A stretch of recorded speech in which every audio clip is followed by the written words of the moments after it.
I don't know what led you to show up on a beautiful Saturday afternoon to be here. Only you and your higher power know that. Some of you may have had to be here, and some of you may have wanted to be here.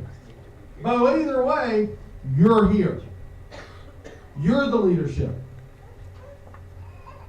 You're the power. You're the one that's going to make this dream of a new facility come true. So what do? You do what I said. You learn how to speak for recovery. You get emboldened. You take the links that, whatever the links they have on social media are, they're asking for donations, and you put it on your social media. Heard some cool music. You've helped them get that much closer to the goal. So that's what this is all about. The music, I'm sure, is going to be wonderful. I want to tell you what recovery is all about, and then maybe I'll get off the stage. Recovery is about doing the following: building a stronger community, restoring families, and saving lives. In my community by being here today. But don't stop here today. Keep fighting for Athens Recovery Warriors. Keep fighting for recovery in Athens. The laws we need to stop discriminating against us. Get us the funding we need to support these programs so we don't have to have fundraisers. If you remember nothing else about Jeff Breedlove, and yet recovery is. All right, everybody give it up again for Mr. Jeff Breedlove. Next up. I'm gonna try, okay, because I really have a hard time standing in one place, so. If you have to move, Okay, thank you. Good evening, everybody.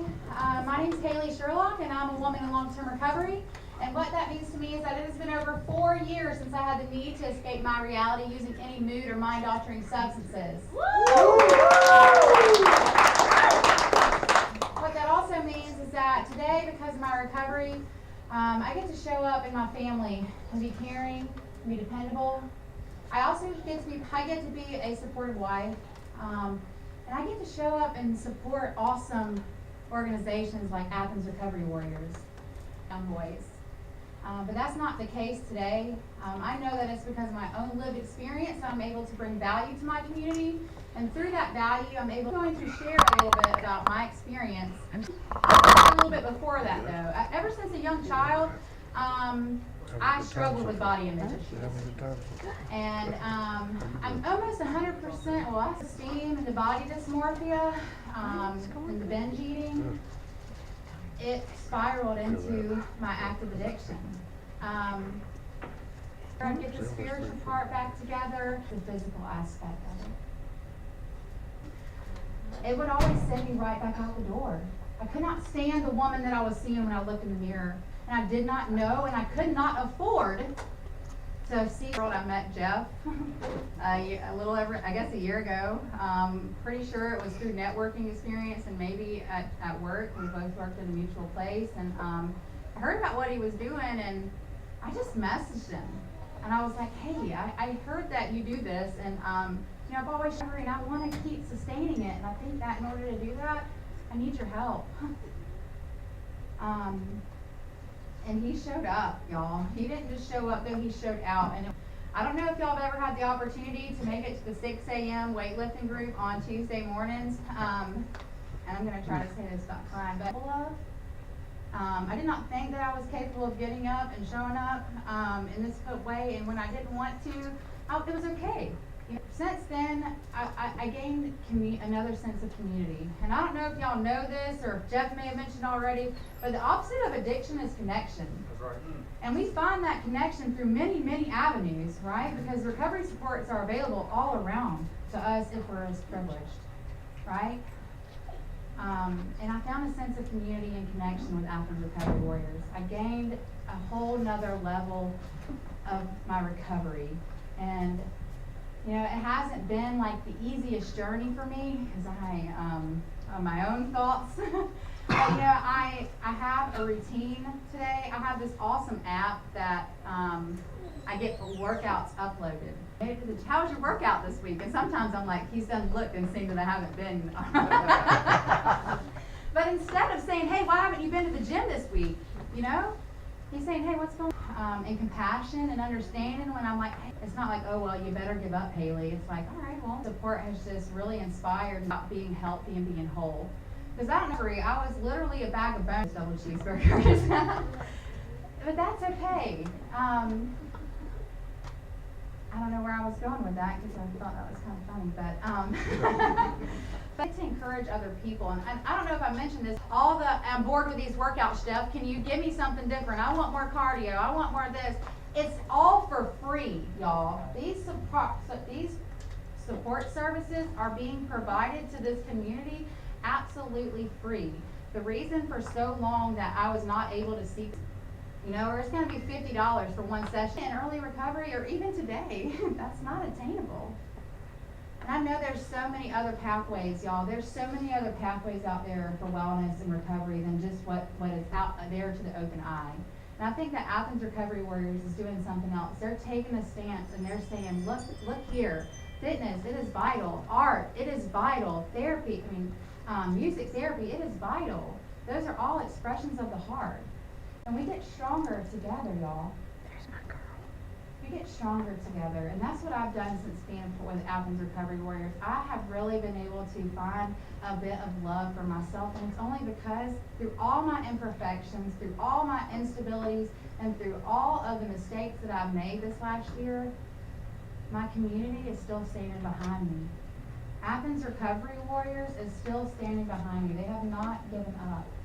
And they're not going to. They're not going anywhere. And I must add, I moved an hour away back in September. And I was terrified that just because I was moving from Athens, that I was going to lose this component of my recovery. And Jeff was like, I'm not going anywhere. And it hasn't. It's been that same consistent support. So I urge you, if you have not tried out Athens Recovery Warriors, their kickboxing class, their arts therapy they do on Sundays, I think it's Sundays there, right? Yep, Sundays at 2 p.m. Sundays at 2 p.m. Yep. Their weightlifting classes, please check them out. And as Jeff was saying, if you haven't yet, please donate to Athens Recovery Warriors. They are in dire need of a space to be able to continue to provide these services to Athens Clarke County and its surrounding counties. So I'm really grateful that I was asked to be here tonight. I'm one of those people that I needed to be here, I wanted to be here, and I had to be here. And I'm grateful that I get to show up in this space, and I get to share with y'all my experience of what it's like. And I'd just like to add that, if you're on the fence about what does your recovery look like, what does it take to find that sustainable, achievable wellness, right? Because that's what we're on a path to. We're on a path of wellness, you guys. Don't be afraid to try something that is non-traditional. Right? Don't be afraid to get out of the box that society tries to put us in and do what it takes for you to be well. Because at the end of the day, nobody else is going to take care of you the way you take care of you. And that is something that I have learned through being with Athens Recovery Warriors. It's up to me. Nobody else can give me the motivation, even though I wish they could. Nobody else can make me meal prep on Sundays when I would rather be watching my soap conference that I missed all week long because I'm running around crazy.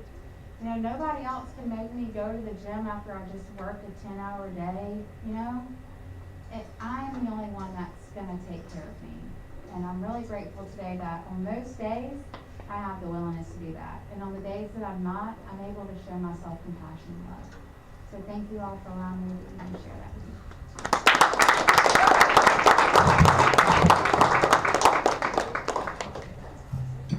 Awesome. Everybody give it up again for Haley.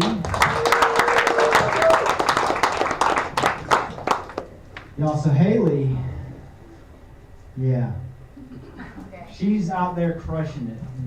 When we first got linked up, it took some encouragement to get her to finally come to that Tuesday morning. I know it's early, but she came, and then she kept coming, and she kept coming, and she started seeing those results, and she kept coming. And the beautiful thing about it, yeah, the weight loss is great. It's secondary to the purpose of why we do that. It is about building that community. But the second piece of that is, you know, she puts in that work, and she gets to take that with her wherever she goes. And she's just, you know, successful at what she's doing. And I'm just so proud. Up, Sarah Corley, our art leader. Go!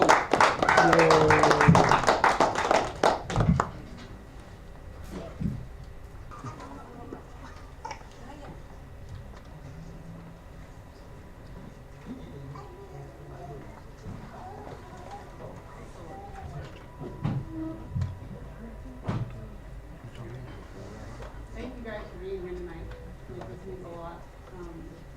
I'm a Respect Institute speaker. I'm also the outreach coordinator and the art leader for the Athens Recovery Warriors. I'm going to be sharing my Respect Institute story, but just having these people show up for us, like, this means a lot. So my name is Sarah Corley, and the title of my story is Artful Expressions. I was born in Charleston in 1986, the last of 12 pregnancies and the only one not to miscarry. My mom claimed I was a miracle. She was not able to have children after me. My first clear memory was the day my mother moved me out of our family home. At 6 years old, after my parents' anger rage was boiling inside of me, my resentment towards my mom began. I was a daddy's girl, and she took me away from him. I was always a highly sensitive child, and I altered myself to please both sides. Eventually, I got tired and just did my best not to explode. By my teens, the storm inside had built. My first addiction was self-harm. My mom worked a lot, and I rejected the love of my stepfather. I was an only child with deep wounds. I tried to connect with others, but could never find my space. I escaped in my mind. I no longer felt the roller coaster because I no longer cared. I was taught how to obtain control, and my teens were a blur of drugs, abuse, and numbness. The only relief I can recall was in my artwork. I thought I was just vandalizing property and breaking the law. I never felt silent in my art, and the bigger the canvas, the louder my message. The emotions I couldn't comprehend made perfect sense to me, and visual abuse and the storm continued to build. In essence, I was just punishing myself. At 16, I left home. By 18, I was pregnant with my daughter. In a last-ditch effort to salvage it, I let him move me to Missouri. Without having loved ones as a buffer, I lost myself, cooking and watching our 2 kids. I arrived home at 3 p.m. and my husband was passed out wasted while my 4-year-old stood on an empty diaper box trying to cook chicken nuggets in a deep fryer, and my 3-year-old ran around naked. I made a decision right then, and I met my parents in Oklahoma. I gave them my kids and I ran. But in many violent situations, I completely transformed into somebody I didn't know. I got arrested for the first time in 2010. By 2012, I was on my way to prison. So upon release, I came back to Georgia, and I tried to self-will my way to sobriety. In 2014, I met a lady with a story, and for the first time I heard hope in her recovery. I was able to find recovery, but the traction to keep it was a challenge. Sober, I was surrounded by dark task force at Waffle House and arrested. This is where I realized that staying sober was not enough. I had to dig deeper and trust in something greater than myself to pull out the pieces that no one else. I dove into my recovery while behind the walls. I used my sentence to reach out to my network, do the hard internal work, and begin tearing down walls so I could build a solid foundation. He placed people in my life that gave me insight and wisdom. The few connections I made were lasting ones. I completed the program and then moved to a facility closer to home. The intake officer there was going to confiscate the art supplies. That was the first time I put paint on campus. Required silence process. In these walls, I was finally able to choose intentionally. I focused on my family, my art. I attended meetings in church. My creator showed me his love through my network. My first job out of prison was working at a Christian coffee shop. It gave me the opportunity to gain experience being a professional. I continued my education and went after every certification I could. I became a certified peer specialist for addictive diseases, mental health, and a forensic peer mentor. By the time I got to the mental health training, I had finally accepted my own challenges due to trauma. This was a turning point in my recovery. By finally taking a deeper look and utilizing therapy was the heaviest in my recovery. Childhood traumas carefully hidden in my mind began to surface. I was diagnosed with complex PTSD. I made a decision to not let the label define me. Instead, I would heal no matter how many times I stumbled. And stumble, I would. Several life changes occurred over a 2-year span. I faced a serious mental health challenge as a direct result of an adverse medication change. I immediately came off the medication and began to stabilize. My employer, my fragile sense of safety, went through the evaluation, was sent home with instructions to follow up with this attachment I mistook for love, and it became volatile as trauma flooded me paired with their setback and violence. In the midst of this, I secured my dream job working as a forensic criminal. I gave them 3 days to find a place, but 3 days turned into 3 months. From there, it spiraled even further.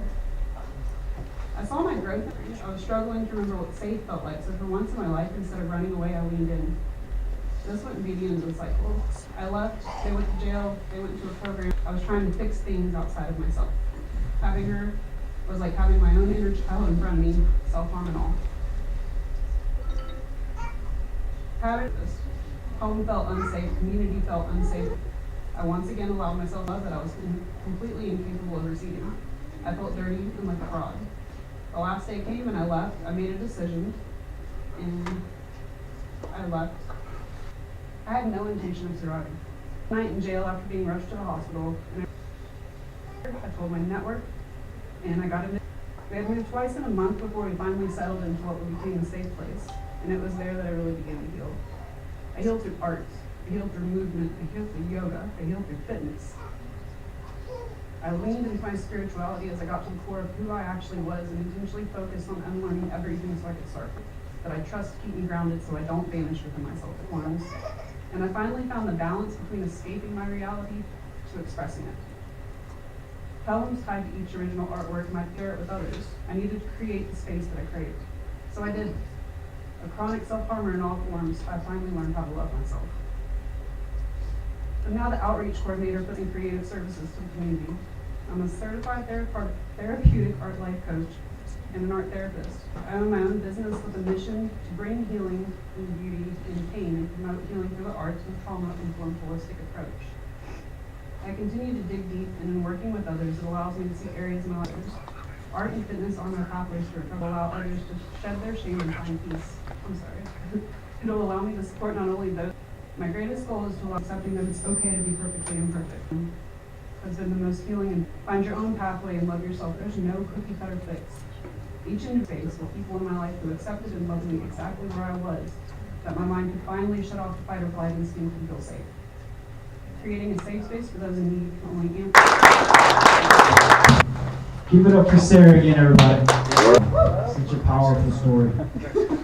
Next, I want to invite up Mr. Ricky Davis. Perfect timing. Yeah, Ricky.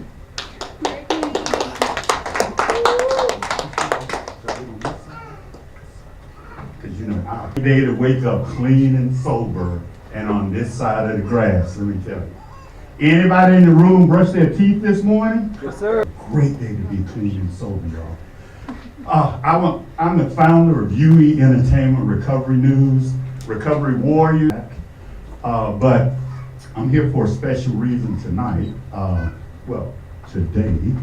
And I guess both of us got clean, that's what it is. So.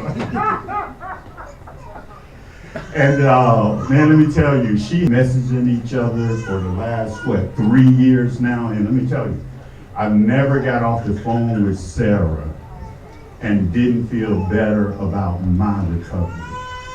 She's introduced me to the world of art, and she's one of those people that I always wish I could grow up to be like or have their talent, you know, kind of like musicians, you know. I'm just not good, but Sarah, you have enlightened me.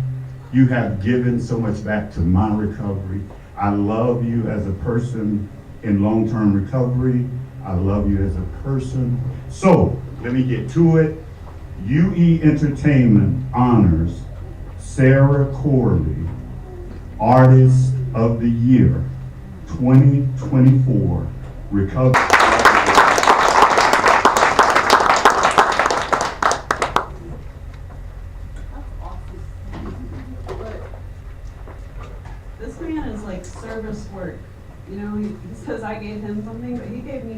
too. You know, because in being silent all my life, you taught me that. You guys taught me. Awesome, awesome. Thank you, Ricky, and thank you for all you do in the community as well. All right, next up. Working out, we love teaching classes. Let him introduce himself. He's going to share some strength, hope, and Scott, and I'm a drug addict. Whoa, Auburn had world, in the recovery world, where I can sit in the same room as somebody with an Auburn hat. I coached at LSU. Auburn was my rival. I coached at Alabama. Don't get mad at me. Rival. But I'm a drug addict. But because of recovery, I'm also a father, also a husband, also a Christian. Asking God, can you give me the words, what I'm supposed to say today, to help somebody in recovery, to help somebody get through this? Because it's a war, right? Our mental war. Mine started about 9th grade. I'm from New Orleans, Louisiana. 9th grade, I get into a little car accident with the hydros. Biking and played a little bit, but not bad. I go to college, I go to LSU. Start coaching high school football. Headaches. It's like, man, how can I keep coaching, keep impacting, keep helping people with these headaches? So I call that, sure, no problem. Here come rain. All of a sudden, my headache's gone.